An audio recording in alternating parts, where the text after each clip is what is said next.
to another exciting episode of the Why I Love Disney podcast. I'm Dustin. I'm here with David and JD. How are you guys doing today? Doing great. How are you? I am great. fantastic. You guys, we're going to talk a lot about what you guys did over the last week. David got back down to Florida, and you guys spent a few days in the park. Isn't that right? Yes.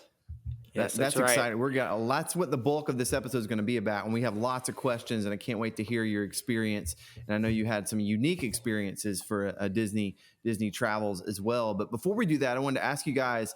I know you've been there and staying super busy with all that. But is there anything new in your lives? Anything going on? Any Disney Plus progress you've made? Any Disney news that you've seen that you wanted to talk about before we get started?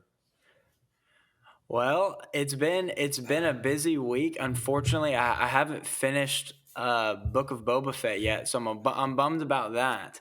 But yesterday, with it being Valentine's Day, me and my wife went and saw Death on the Nile, which it's 21st Century Fox, which is kind of Disney if you kind of think about it, but really liked it. Definitely would recommend. I don't know how much you guys have read about it, but it's a murder mystery. And it's way more intense than I thought it would be. Like, I thought it would almost be more comical, but it was intense. But it was really fun, and it was a really good movie. It's definitely one of the best of her books. It's definitely in the top 5 plots that you're not going to figure it out. Yeah, well, that's the thing. Did you figure it out? Did you know who it was? No, and that's the thing is, I love mysteries. I always tell people, like, I'll watch anything if you tell me the genre is mystery, just because it's intriguing. So the whole time I'm like half watching, but half trying to figure it out, and I couldn't. So that shows you how good it was. Wouldn't that be kind of cool if they kept doing these Agatha Christie 1930s movies? Then they could do like a whole themed murder mystery land. That would be cool. That would be cool. That's super cool. Agatha Land. There you go. Or just like a big dinner theater. You know what I'm saying? Like where they do they act those out. Mm-hmm. Yeah, they could turn Jungle Cruise into Death on the Nile. Oh, hey, not a bad idea. Something to refresh that here in a little bit too. So we can't really talk about Boba Fett. No. And that final episode's really good. It took me a little bit to see it, but I finally did too. Can't wait to talk about that with you. We went and saw a movie yesterday too, but we saw the Marry Me movie with Jennifer Lopez and Owen Wilson. It was actually really, for the romantic comedy kind of thing, it was really good. I really enjoyed it. Death on the Nile was on the list too, but it was a good night. We didn't see the Disney movie, but we did see a movie. But catching up on Daredevil 2 over here before they take it off of Netflix, and I'm sure it'll show back up on Disney Plus at some point. But we're trying to get caught up and rewatch all of that and experience that again. So it's been a good week. David, how about you? I know you've been traveling. You behind on everything? Well, we were catching up on. We're in Daredevil also second season, working our way through that, and. Just loving how it's you can see how they're building the next universe, the next multiverse or whatever, the characters that are going to be there. We also, a non-Disney thing we watched was PBS Masterpiece Theater, Around the World in 80 Days. It's a new series, 8 episodes, and we kind of stumbled into that when we were caught up on all the Disney stuff. And so we were trying to finish that. So we watched some of that last night. That's awesome. Yeah. Did you guys watch the Super Bowl? Oh, yeah. We did. And did your team, were you happy with the result? Let's get there first. I like the result just because I had a lot of respect for both teams. Bengals, we don't have to really get into it. One's a young team, one's got a lot of veterans. So I was kind of pulling for both. But the halftime show, now that was the highlight. That was the best halftime show. That was great. And actually, I thought it was very, you always are nervous as a parent, is it going to go off the rails? And of all honestly, the last few that I can remember is probably the most tame, they didn't drop any language. They were very careful. It wasn't filled with just overtly, this overt sexuality, so much. And I actually really enjoyed it and was very appreciative of kind of that they made it family friendly as best they could. And I enjoyed it too. One of the best, probably top 5 all time Super Bowl halftime shows. Let's go back real quick. What are your favorite halftime shows that you remember? What's on your Mount Rushmore list of Super Bowl halftime shows? Gosh, that's a tough one. I'm trying to just think of ones I can honestly remember. I remember last year was Shakira and Beyonce, right? Was it? So yeah, I think so, wasn't it? I've already forgot that one. No. So. Oh no, it was Jennifer Lopez. Lopez, not Beyonce. Jennifer Lopez. Yeah, I knew it was two. Yeah, so it was a lot different than this year. But yeah, they're always memorable. I mean, they're always whoever the next hot artist or nostalgia. This one was definitely more of a nostalgia than anything else. Next year it ought to be Encanto.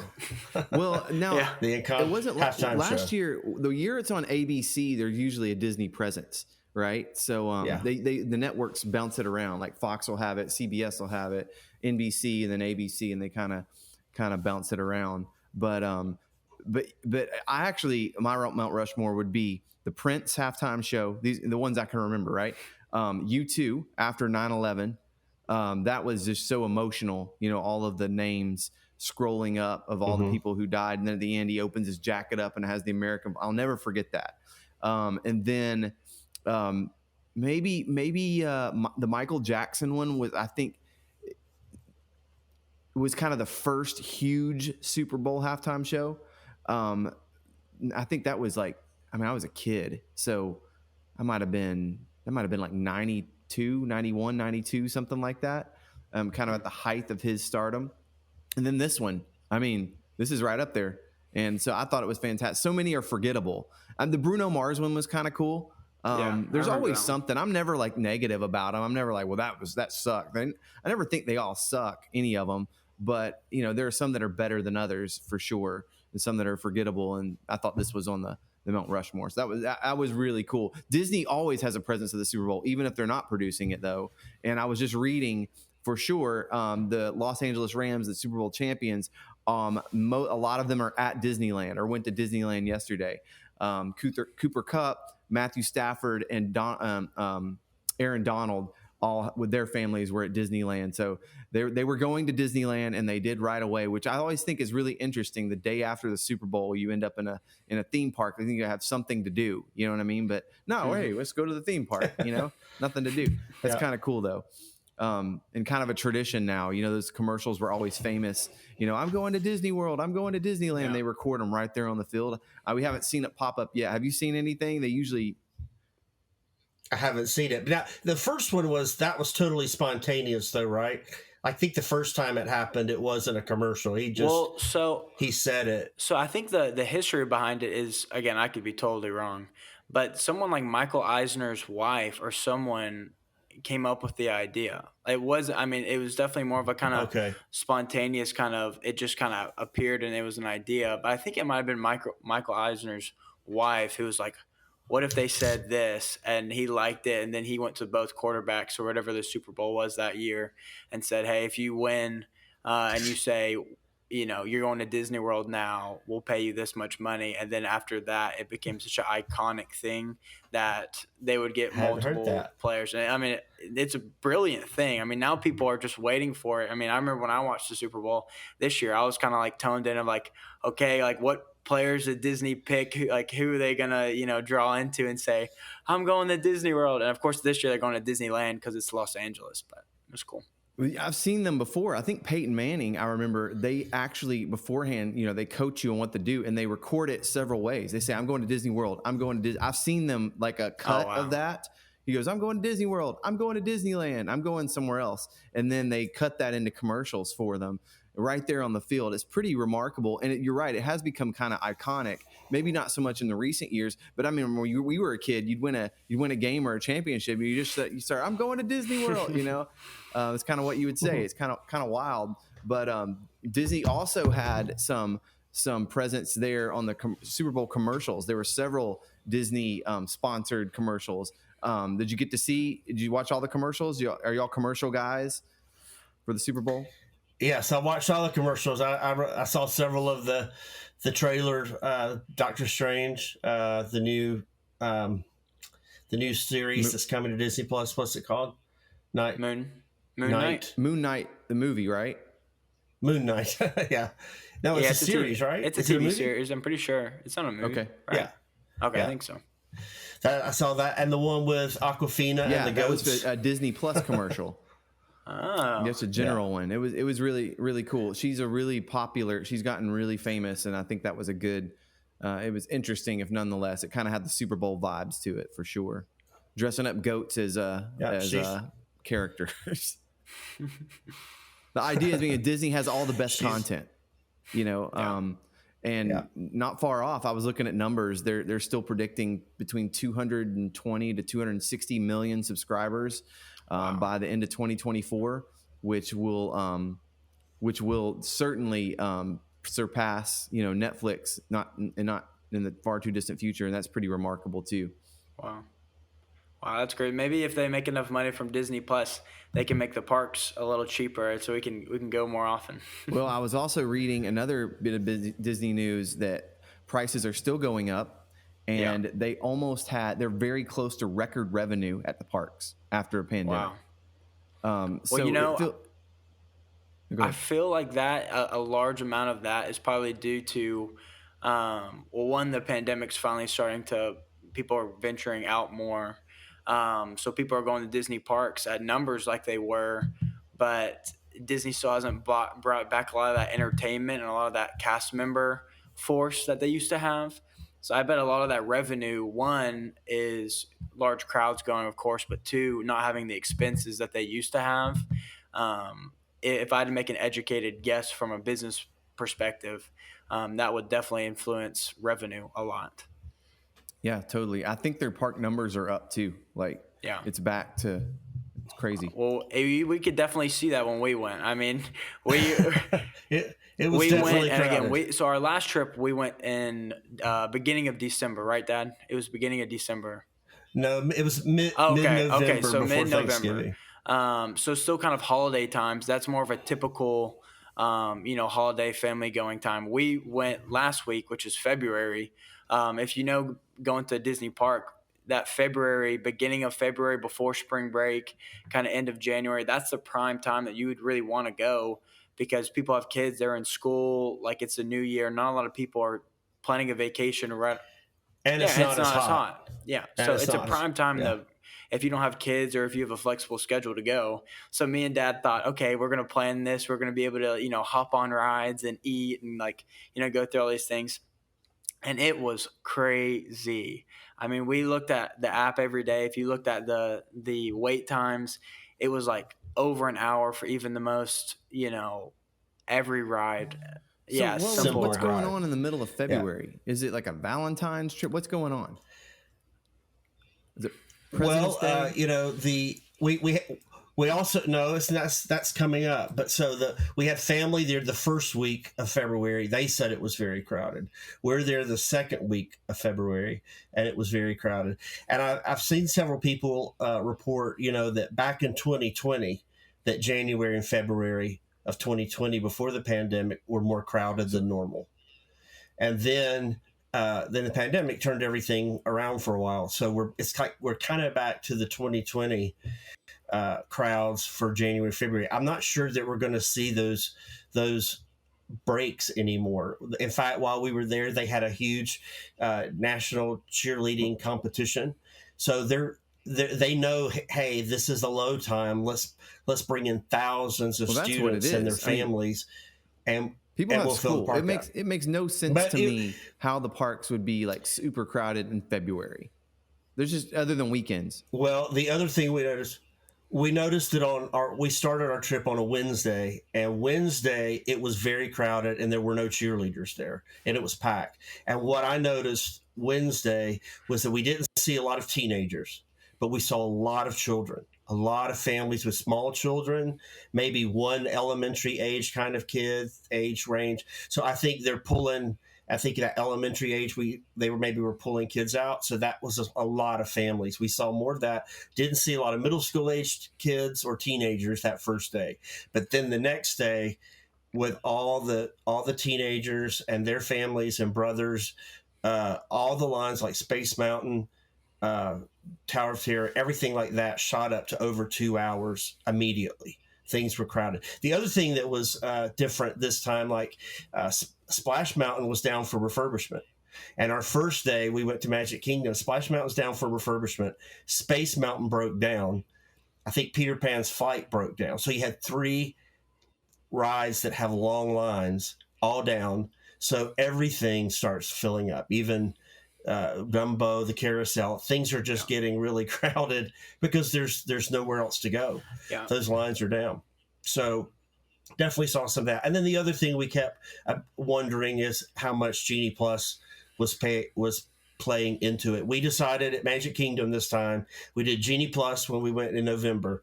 We decided not to do Genie Plus to see if we could pull it off. And it was a challenge. You definitely saw that the Genie Plus crowd got the advantage over and over and over.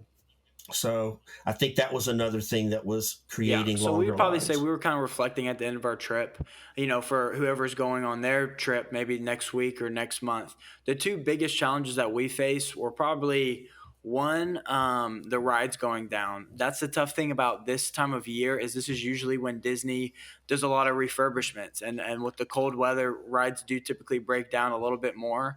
But that's always been kind of a manageable thing because crowds have always been lower. But the thing now is when crowds are so high and then Splash Mountain's already down for refurbishment, then you see Space Mountain goes down and then, Peter Pan goes down for our day. Well, those are 3 of the biggest like the most people go to those lines. Yeah. So when those 3 are down, it's going to make everything else skyrocket. So just be kind of prepared for that. We were kind of having to, really watch the app to make sure we weren't, burning too much time in a ride that we knew would go down later throughout the day. But that was definitely one of the biggest challenges from this trip. And another one with the big crowds. This was our first time not doing Genie Plus at Magic Kingdom. And we kind of, again, we were evaluating, like, next time we go to Magic Kingdom, will we buy Genie Plus? And the thing that we've noticed is yes, when crowds are so high, everybody's buying it because they're seeing everybody else buying it. So just like when I was saying, when you see, like, Small World is 50 minutes, okay, everybody's buying Genie Plus because you're looking at the Lightning Lane and they're letting, what did the proportion probably look like from Genie Plus Lightning Lane to the standby line? They were probably letting 30 Lightning Lane people go for every 1 standby. So they're just flying through this line and you're spending, when you put it in like that, your park day is, let's say 12 hours and you wait in line for Small World for 1 hour. That's 1/12 of your day you're kind of giving up. So you really kind of, you want to be strategical, but you don't want to like over stress about it. That's why we're definitely saying Genie Plus is definitely worth it during those crowded peak time. Yeah, it's still amazing to see how many people are holding out or either have to hold out because that's just another expense. Of course, there were just 2 of us. It's a lot more affordable than if we had our whole family there, if there were all 6 of us there.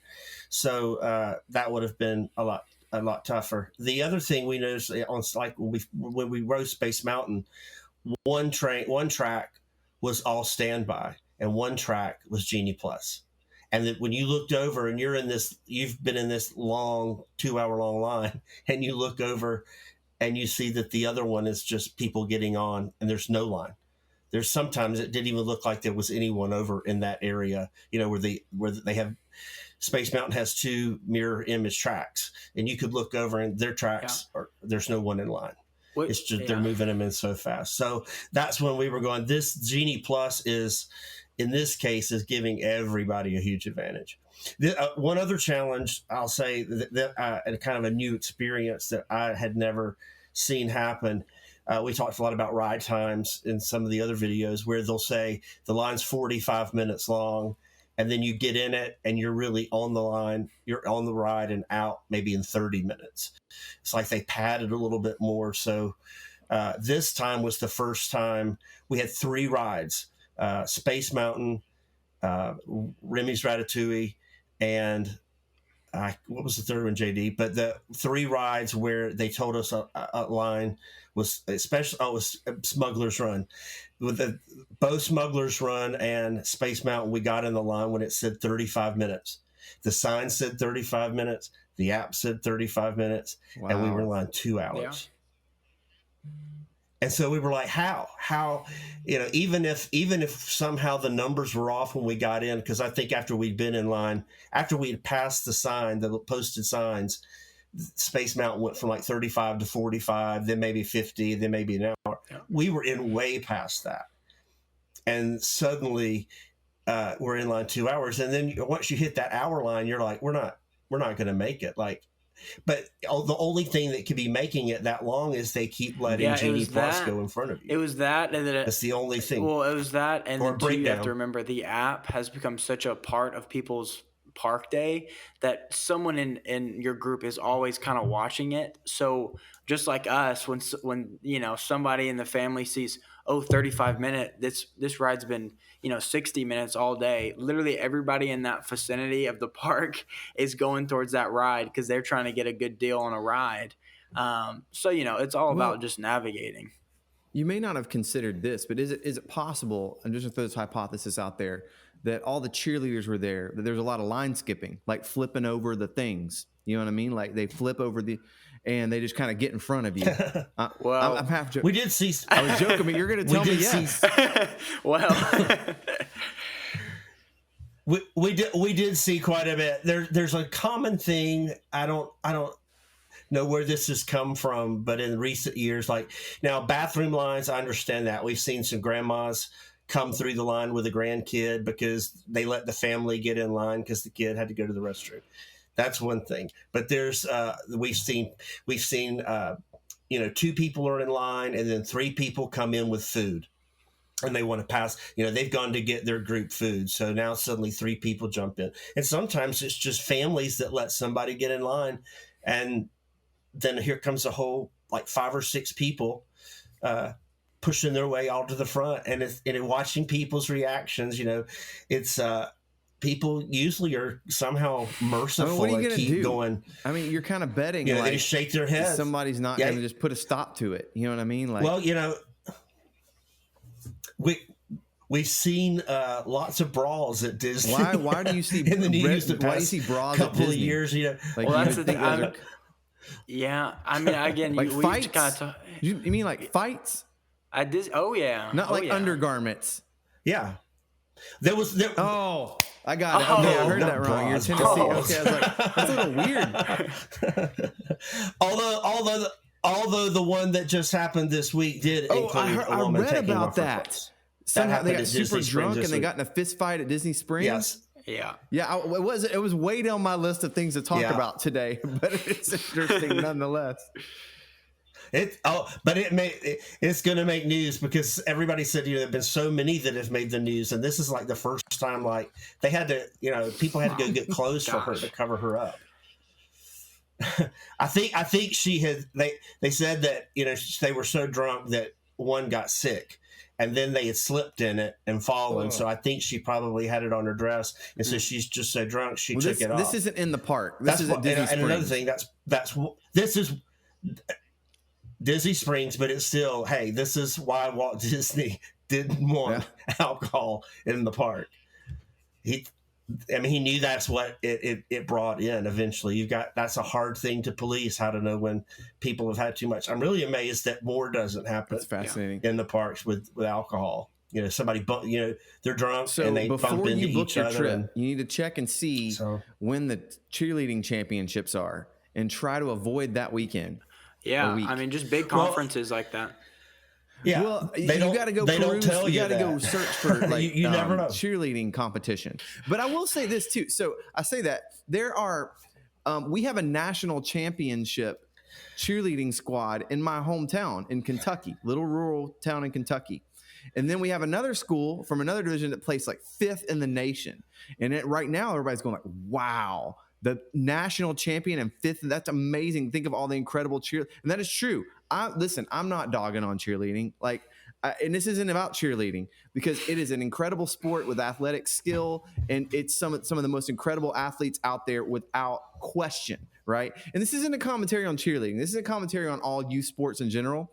But do you know how many state champions and national champions that I know personally? I shouldn't know this many, which leads me to believe that there's probably a lot of national championships they're handing out, which is it really a national championship if everybody gets a national championship?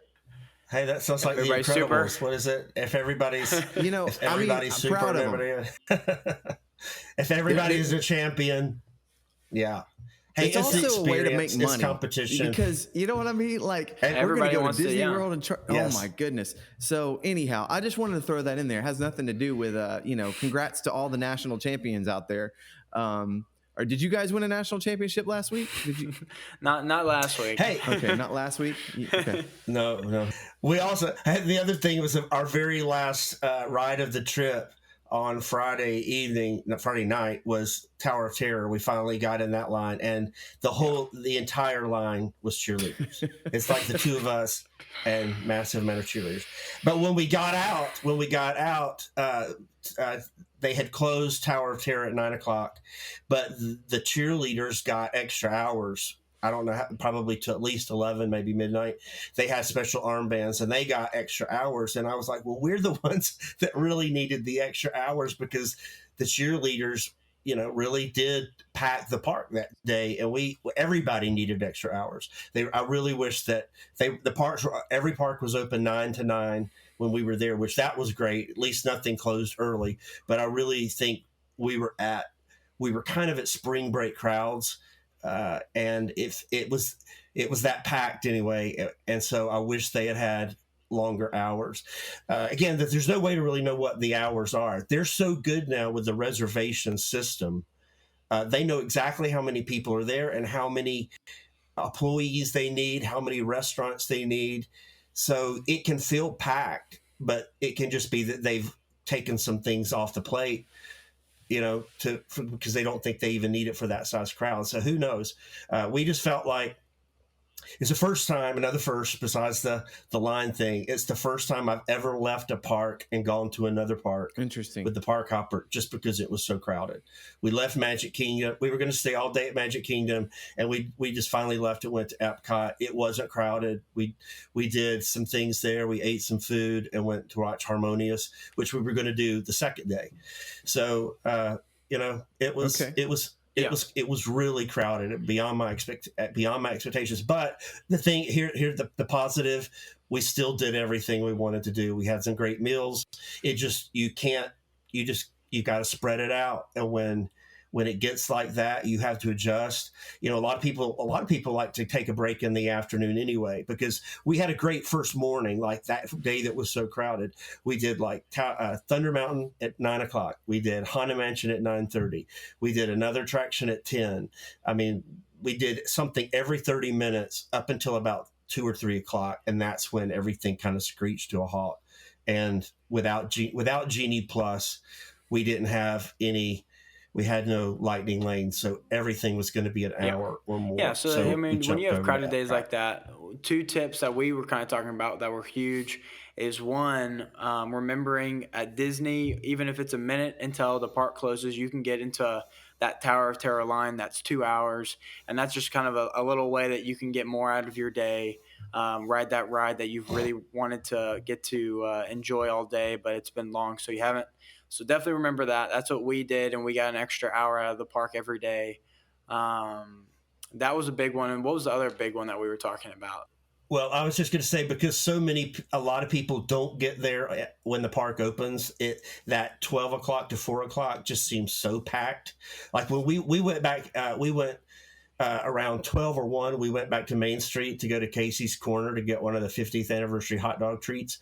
And people were still coming in. You could see traffic going towards the castle more than you saw going the other way. Yeah. And so that's when I knew, like, it's going to get crazy in here. So I think if you can you definitely need to rope drop if you can, and take that break in the afternoon, take advantage of that last hour of the day. Of course, if you're staying at a resort, you get 30 extra minutes that we didn't have this time. We stayed off property, but a great hotel that we were 7 minutes from Animal Kingdom.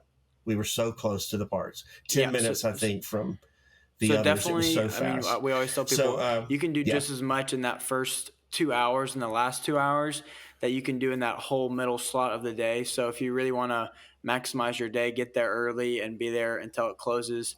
And then two, one thing that we used a lot was just talk to cast members. It's Disney World. A lot of the cast members are also fans of Disney, and they've gone on a lot of trips, and they want to make your trip memorable. So like one way we did this was we went up to the reservation specialist at Sci-Fi Diner, and Sci-Fi Diner, it's at Hollywood Studios. It's always maxed out, always reserved. And we asked them, just said, hey, we only have 2 people. Is there any way you could fit us in?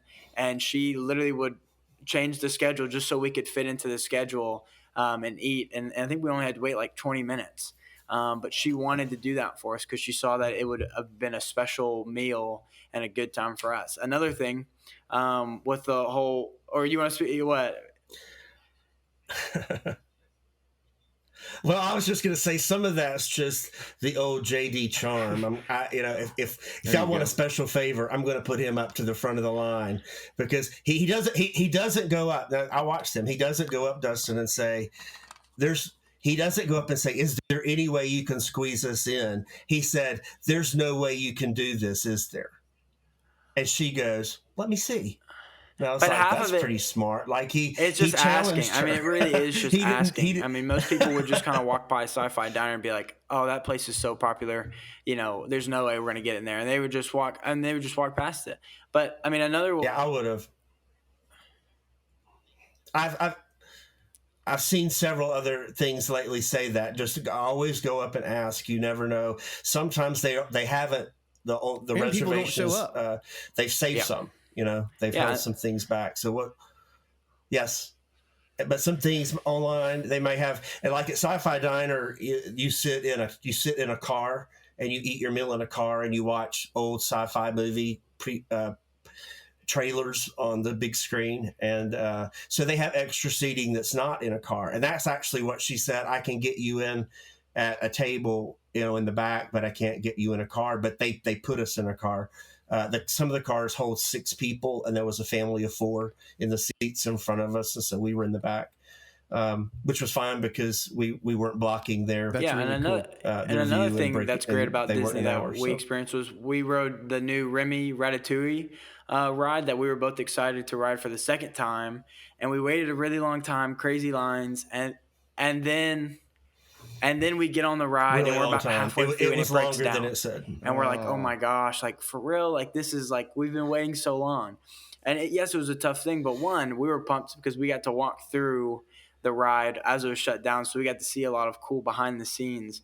But two, they gave us both a free lightning lane for the next day, so we got to do Peter Pan, which we wouldn't have been able to do at Magic Kingdom if they hadn't been nice enough to give that to us. And yes, you're kind of like, well, you waited a long time and it broke down. But I've been to a lot of amusement parks where they're like, sorry, like we can't control that. Like that's just kind of part of it. And Disney at least makes effort towards, if something goes wrong, trying to make it up. If you just kind of talk to those cast members. That's awesome. Well, hey, did you guys have any like new experiences, or what was your favorite part about it? We got, some of the lines were long, it was super crowded, but you still had a great time. You got to ride everything and did everything. That's cool. You went to the Sci-Fi Diner. But what were some things that you got to do that maybe you hadn't experienced before? Maybe some great meals or some great experience or something that popped out at you? What was the highlights? Yeah. Well, so some things that were new that I was really glad that we got to do this time. We got to Orlando on Tuesday. Again, it wasn't a park day, but we had Tuesday. We went to Disney Springs. Again, we didn't see the fight. The puking lady. That was later, probably. It sounds like something that happened closer to midnight, and we were there in the afternoon. But we went to Disney Springs, looked around some places. Then we got a reservation at Animal Kingdom Lodge at a popular restaurant called Boma, which I couldn't remember if we'd been there when John David was younger, but it's been a long time. But it's a buffet. It's an African inspired flavors buffet, and so we did that on Tuesday night, and that was really fun. we were there quite a long time. We went through the buffet quite a few times. That was a lot of fun, and had a great time. Had a great cast member, there as well, taking care of us. And it had been a long time since I'd been in Animal Kingdom Lodge, so that was fun. We just went and explored. One of my favorite restaurants that we've ever eaten at is called Gico. It's called the Eating Place, and it's another African restaurant. We ate there when John David was about 10, and when the Disney dining plan came with your room. I'm actually, all this talk about food, it's lunchtime where I'm at, and I'm kind of hungry myself. So we probably should just go ahead and wrap it up. I love hearing about you guys' adventures at the parks, and we'll talk more about that next week. There's a lot of stuff going on, a lot of stuff coming to Disney Plus. We didn't talk a lot about the new Doctor Strange trailer and Moon Knight, the Kenobi behind the scenes I saw on Disney Plus the other day. It was kind of a little first glimpse. Looks kind of awesome, where they interviewed Ewan McGregor, and just some stuff like that. Looks like going to be really, really cool moving forward. So I can't wait to talk about it with you guys. Anything else you guys want to say before we wrap up? Hey, I was just gonna say you've got a Universal Parks trip coming up. When is spring break. We are taking a group. I'm actually leading a large group from our church that is the first week of April, and we'll be going to Islands of Adventure, Universal Studios, and Volcano Bay, and spending 4 days in those parks. And super excited about that. And it actually, the reason we're doing it instead of Disney, if you're wondering, is because it's significantly cheaper, less expensive, and it's just much more doable for us with a big group at this point. Is that group rates or is that individual? It was group rates. Okay. And Universal is very aggressive right now in pricing, which I think they see an opening. I really do. They're building a new park, and they know that Disney's getting some bad press for, kind of being so expensive, that they're coming in and being super aggressive. Now, they're both great, you know what I'm saying, in different ways. And I think we're not doing a Why I Love Universal podcast, and there's a reason for that, right? Disney is what Disney is. But I'm excited to go and hang out. It's been a while since I've been to a park in Florida. So we'll wrap it up here, and I'll talk more about that as we get going and move forward. So until next time, thanks for listening and coming along with us on this journey. Check us out at whyIloveDisney.com and join the conversation. Have you been to the parks lately? What do you think about all these national champion middle school basketball teams and such? You can yell at us. It's fine. We don't care. If your kid's a national championship, congrats to them. But we'd love to hear from you regardless. Instagram, Twitter, and on the website. You can contact us at all those places. But until next time, guys, I've enjoyed my time thoroughly and can't wait to do it again. Alrighty.